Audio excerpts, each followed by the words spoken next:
თველი 2010-ში მონაწილეობა სპორტისა და ახალგაზრდობის საქმეთა სამინისტრომ მიიღო. თელავის რაიონის სოფელ სანიორეს ცნობილი სპორტსმენები და სტუდენტური თვითმმართველობის წარმომადგენლები დილიდან ესტუმრნენ. ძველია და ახალი თაობის სპორტსმენებს შორის მოსავლის აღებაში შეჯიბრიც გაიმართა.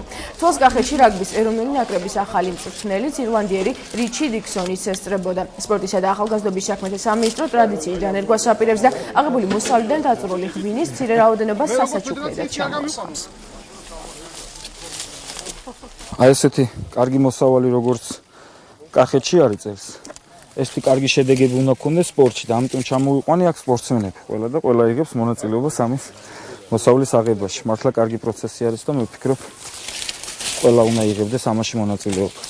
კაია, სასიამოვნოა რთველი, სიამოვნებს ყურძნის კრეფა, როგორც შეუძლებელი გლეხკაც. მე ვფიქრობ, რომ უფრო ტკბილი, უფრო ხარისხიანი და უფრო რა ვიცი, კარგი ღვინო გამოვაწეს. ჩვენ ვაკეთებთ ძალიან კარგ საქმეს, მონაწილეობას ვიღებთ რთველის სახალისო პროცესში და ამავდროულად, რა თქმა უნდა, ძალიან დიდი სტიმულია, როდესაც ოლიმპიურ ჩემპიონებთან და სპორტის, ასე ვთქვათ, ცნობილ წამყვან სახეებთან ერთად იღებ ასეთ სასიამოვნო პროცესში მონაწილეობას.